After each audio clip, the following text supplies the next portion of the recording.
Welcome back to എൻലോസ് 90 motorcycle garage. അപ്പോൾ ഞങ്ങളുടെ പുതിയൊരു വീഡിയോയിലേക്ക് സ്വാഗതം.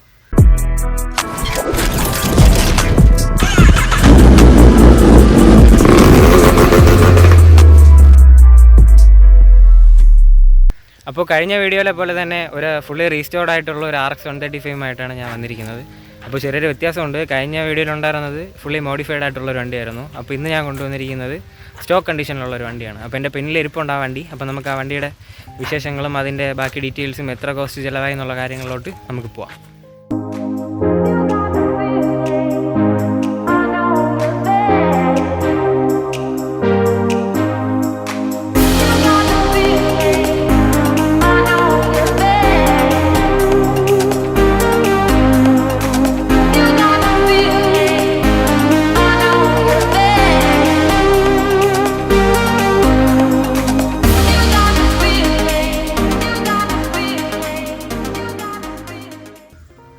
അപ്പോൾ ഈ വണ്ടി കാണുമ്പോൾ തന്നെ നിങ്ങൾക്ക് മനസ്സിലാവും, വേറെ അഡീഷണൽ ആയിട്ട് ഒരുപാട് കാര്യങ്ങളൊന്നും ചെയ്തിട്ടില്ല. ഡിസ്ക് പ്ലേറ്റും സൈലൻസറും മാത്രമേ മാറ്റുള്ളൂ. ബാക്കിയെല്ലാം പക്ക സ്റ്റോക്ക് കണ്ടീഷനിലാണ് വണ്ടി ഉള്ളത്. 5 സ്പീഡിന് പൊതുവേ ഒരു മെറൂൺ കളർ പെയിൻറ്റ് സ്കീമാണ് വരുന്നത്. അപ്പോൾ ഇതിനെ കുറച്ചൊന്ന് ലൈറ്റ് ആക്കാൻ വേണ്ടിയിട്ട് റെഡിഷ് കളറോട് ആഡ് ചെയ്തിട്ട് ഉള്ളൊരു പെയിൻറ്റാണ് ഇപ്പോൾ പെയിൻറ്റ് ചെയ്തിരിക്കുന്നത്. അപ്പോൾ കാണുമ്പോൾ മെറൂണായിട്ട് തോന്നും, പക്ഷേ പക്ക മെറൂണും അല്ല എന്നാൽ ഒരു റെഡും അല്ല, ഒരു രണ്ടും കൂടെ ഇടകലർന്ന ഒരു കളറാണ്. ഈ വണ്ടിയുടെ മീറ്റർ കാണുമ്പോൾ തന്നെ നിങ്ങൾക്ക് അറിയാൻ പറ്റും, ഒരു ഇത്തിരി പഴക്കം തോന്നുന്നില്ലേ? അപ്പോൾ വണ്ടിയുടെ ആ ഒരു പഴമ നിലനിർത്താൻ വേണ്ടിയിട്ട് ഇപ്പോൾ മീറ്റർ മാറ്റം വരുത്തിയിട്ടില്ല. അപ്പോൾ പഴയ മീറ്റർ തന്നെയാണ് ഈ വണ്ടിയിൽ വെച്ചിരിക്കുന്നത്. വണ്ടി വാങ്ങിയപ്പോൾ ഉള്ള മീറ്റർ, ആ മീറ്റർ തന്നെയാണ് ഇപ്പോഴും വെച്ചിരിക്കുന്നത്. അപ്പോൾ അതിൽ കാണാം എസ്കോട്ട്സിൻ്റെ ഒരു ബ്രാൻഡിങ് ഇവിടെ കൊടുത്തിട്ടുണ്ട്. അതുപോലെ തന്നെ ഓരോ ഗിയറിൻ്റെയും ആ ഗിയർ റേഷ്യോ കാണിക്കുന്ന ആ ഒരു പാറ്റേൺ നമുക്കിവിടെ കാണാൻ പറ്റും. 5 സ്പീഡിലാണ് ഈ 5 എന്ന് വരെ ഉള്ളത് കൊടുത്തിട്ടുള്ളത്. അപ്പോൾ 4 സ്പീഡ് വണ്ടികൾക്ക് 4 വരെ സാധാരണ വരാറുള്ളൂ. ഈ ഇടത് ഭാഗത്തുള്ള ടേൺ, ന്യൂട്രൽ, ഹൈ ബീം എന്നുള്ള ആ ഒരു പോർഷൻ മാത്രം, ആ ഒരു പൈലറ്റ് ബോക്സ് മാത്രം നമ്മൾ അഡീഷണൽ ആഫ്റ്റർ മാർക്കറ്റ് വാങ്ങി വെച്ചതാണ്. അപ്പോൾ വണ്ടി നമ്മുടെ കയ്യിൽ കിട്ടിയ സമയത്തേക്ക് അത് പൊട്ടിപ്പോയിട്ടുണ്ടായിരുന്നു.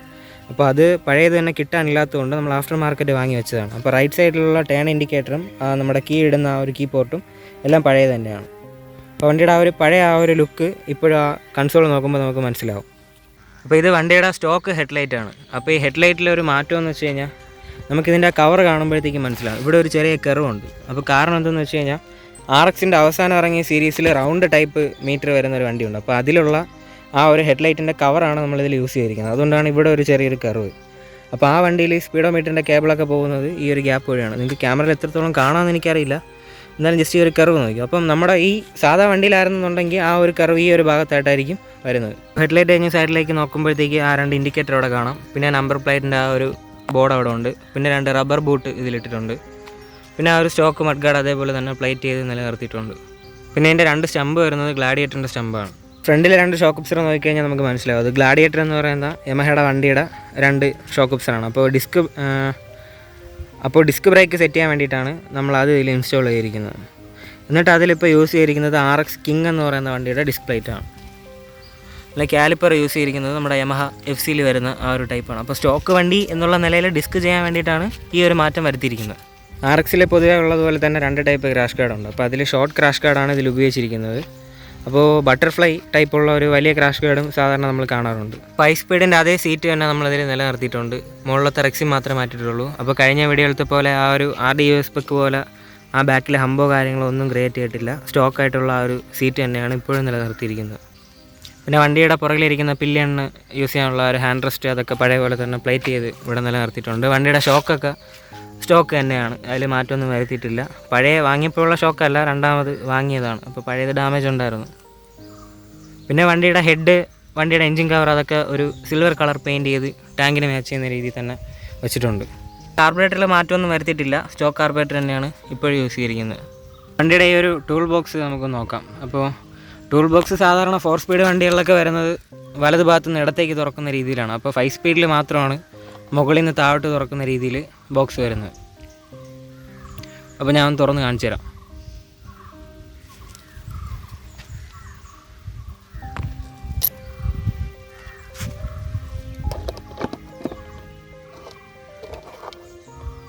കണ്ടില്ലേ, മുകളിൽ നിന്ന് താഴേക്ക് തുറക്കുന്ന രീതിയിലാണ് ആ ബോക്സ് ഡിസൈൻ ചെയ്തിരിക്കുന്നത്. വണ്ടിയുടെ കിക്കറും സ്റ്റോക്ക് തന്നെയാണ്, വണ്ടി വാങ്ങിയപ്പോഴത്തേക്ക് അപ്പോഴേ ഉള്ളത് തന്നെയാണ്. അപ്പോൾ അത് പ്ലേറ്റ് എടുത്തിട്ടുണ്ട്, അല്ലാതെ വേറെ ഒന്നും ചെയ്തിട്ടില്ല. ഹാൻഡിൽ സ്റ്റോക്ക് ഹാൻഡിൽ തന്നെയാണ്, RX 135 വരുന്ന സ്റ്റോക്ക് ഹാൻഡിൽ തന്നെയാണ് ഇപ്പോഴും വെച്ചിരിക്കുന്നത്. വണ്ടിയുടെ സാരി ഗാർഡ്, ചെയിൻ കവർ ഇതൊക്കെ സ്റ്റോക്ക് തന്നെയാണ്. സാരി ഗാർഡ് പ്ലേറ്റ് എടുത്തിട്ടുണ്ട്. അപ്പോൾ അല്ലാതെ വേറെ മാറ്റങ്ങളൊന്നും വരുത്തിയിട്ടില്ല. അപ്പോൾ വീഡിയോയുടെ തുടക്കത്തിൽ തന്നെ പറഞ്ഞിരുന്നു സ്റ്റോക്ക് വണ്ടിയാണ് എങ്കിലും 2 മാറ്റങ്ങൾ വരുത്തിയിട്ടുണ്ടെന്ന്. അപ്പോൾ രണ്ടാമത്തെ മാറ്റമാണ് നിങ്ങൾ കാണുന്ന ക്യാറ്റിൻ്റെ സൈലൻസർ. അപ്പോഴത്തേക്ക് ശരിക്കുള്ള സൈലൻസർ കുറച്ചുകൂടെ ലൗഡാണ്. അപ്പോൾ നമ്മുടെ ഇപ്പോഴത്തെ കസ്റ്റമറിന് ഇത്ര ലൗഡ് സൗണ്ട് ഇഷ്ടപ്പെടുന്ന ആളല്ല. അപ്പോൾ അതുകൊണ്ട് തന്നെ ഒരു 4 സ്റ്റോക്ക് വണ്ടി ഓടിക്കുന്ന ആ ഒരു സൗണ്ടിൻ്റെ ആ ഒരു ഫീലിൽ തന്നെ 2 സ്റ്റോക്ക് ഓടിക്കാൻ വേണ്ടിയിട്ടാണ് അപ്പോൾ ക്യാറ്റ് ഇൻസ്റ്റാൾ ചെയ്തിരിക്കുന്നത്. അപ്പോൾ ക്യാറ്റ് പൊതുവേ ശകലം സൈലൻ്റ് ആണ്. അപ്പോൾ നമുക്കത് ഓപ്പൺ ചെയ്ത് ലൗഡാക്കാനൊക്കെ പറ്റും, പക്ഷേ ഇതൊന്നും ചെയ്തിട്ടില്ല. അപ്പോൾ ഇതിൻ്റെ സൗണ്ടും ബാക്കി ഡീറ്റെയിൽസ് ഈ വീഡിയോ തന്നെ നമ്മൾ ഉൾപ്പെടുത്താം. അപ്പോൾ ഈ ക്യാറ്റ് സൈലൻസറിൻ്റെ സൗണ്ട് എങ്ങനെയുണ്ടോ നമുക്കൊന്ന് വണ്ടി സ്റ്റാർട്ട് ചെയ്ത് നോക്കാം.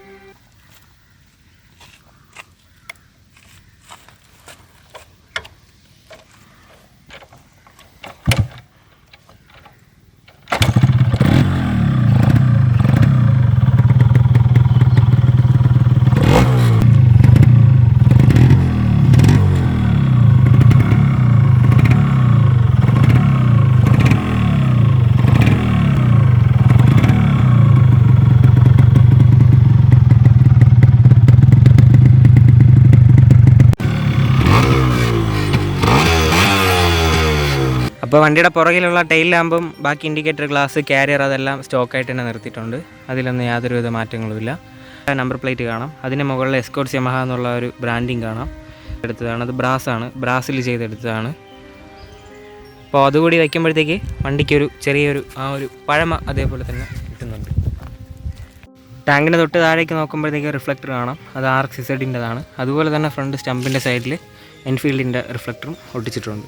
വണ്ടിയുടെ സെൻറ്റർ സ്റ്റാൻഡ് സ്റ്റോക്ക് തന്നെയാണ് വെച്ചിരിക്കുന്നത്. വണ്ടിയുടെ സൈഡ് സ്റ്റാൻഡ് സ്റ്റോക്ക് സ്റ്റാൻഡ് വെച്ച് കഴിഞ്ഞാൽ വണ്ടി ഒന്നും നിവർന്ന് നിൽക്കത്തില്ല. അപ്പോൾ അതുകൊണ്ട് സൈഡ് സ്റ്റാൻഡ് യമഹ ലിബ്രോയുടേതാണ് യൂസ് ചെയ്തിരിക്കുന്നത്. ആ ഒരു വണ്ടി ഒന്ന് സ്ട്രെയിറ്റ് ആയിട്ടൊന്ന് നിൽക്കാൻ വേണ്ടിയിട്ട് ലിബ്രോയുടെ സ്റ്റാൻഡാണ് യൂസ് ചെയ്തിരിക്കുന്നത്. അപ്പോൾ സ്റ്റോക്ക് സ്റ്റാൻഡ് ആണ് ഇരുന്നത്, പക്ഷേ അത് വണ്ടി വയ്ക്കുമ്പോഴത്തേക്ക് നല്ല അങ്ങ് ചരിഞ്ഞു പോകും. അപ്പോൾ കാണാൻ അതൊരു ഭംഗിയില്ല. അപ്പോൾ അതുകൊണ്ടാണ് ലിബ്രോയുടെ സ്റ്റാൻഡാക്കി മാറ്റിയിരിക്കുന്നത്.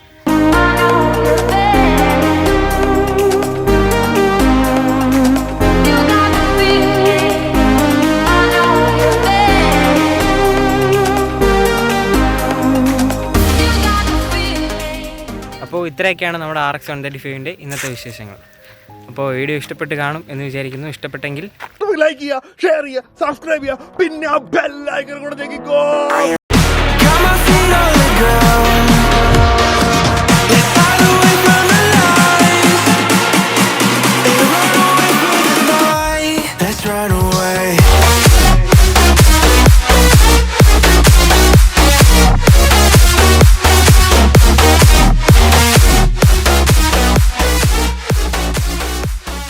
വണ്ടി റെഡി ടു സെയിലാണ്.